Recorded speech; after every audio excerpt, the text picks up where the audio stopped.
Hello everyone, welcome to my channel. I hope everyone is having a wonderful day. Before starting the video, please hit the subscribe now. This start video.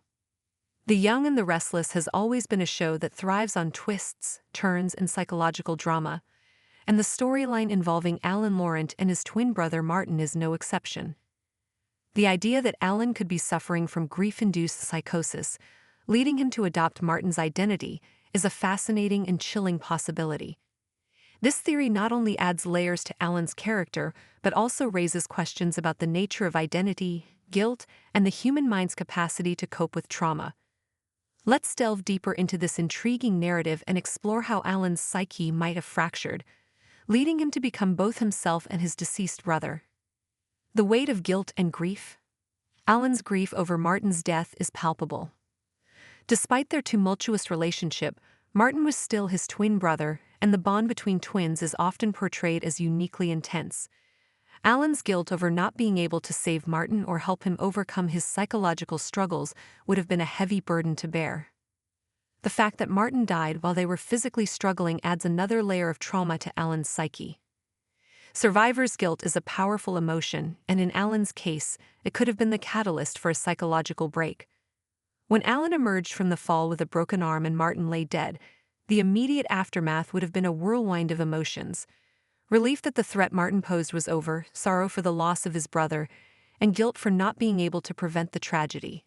These conflicting emotions could have created a perfect storm in Alan's mind, leading him to subconsciously adopt Martin's identity as a way to cope. The emergence of Martin as an alter ego. The concept of dissociative identity disorder, DID, has been explored in The Young and the Restless before, most notably with Ashley Abbott's storyline. If Alan's psyche fractured under the weight of his grief and guilt, it's plausible that Martin could have emerged as an alter ego. This would mean that Alan, in his mind, has kept Martin alive by embodying him. This alter ego would allow Alan to distance himself from the guilt of Martin's death, while also giving him a way to process his unresolved feelings toward his brother.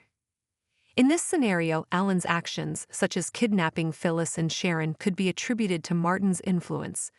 Alan, in his fractured state, might believe that he is carrying out Martin's wishes or continuing his brother's work. This would explain the bizarre psychological experiments in the abandoned mental facility. Alan, as Martin, could be trying to prove something about the nature of the human mind, just as Martin was obsessed with psychology and proving his superiority. The clues in Alan's behavior. There are several clues in Alan's recent behavior that support the theory of grief-induced psychosis. For one, his engagement to Tracy Abbott seems to be a step toward normalcy, but his actions tell a different story.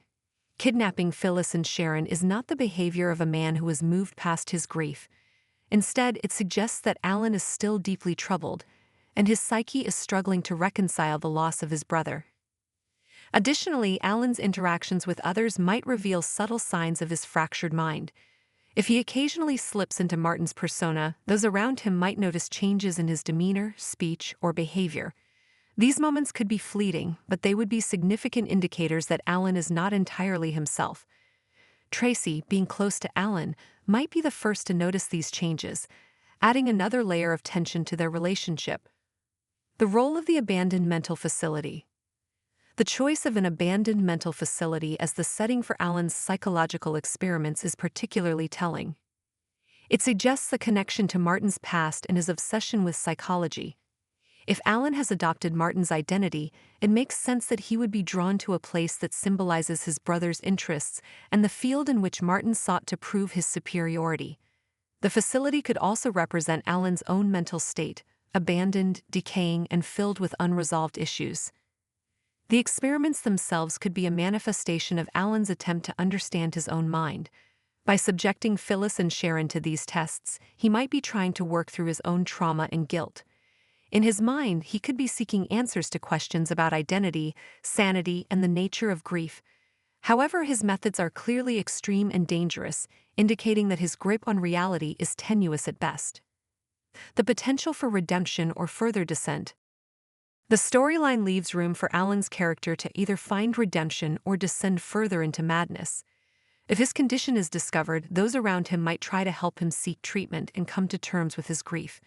This could lead to a powerful narrative about healing and the possibility of overcoming even the most profound psychological wounds.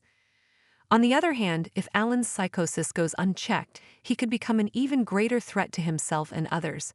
The line between Alan and Martin could blur further, leading to more dangerous and unpredictable behavior.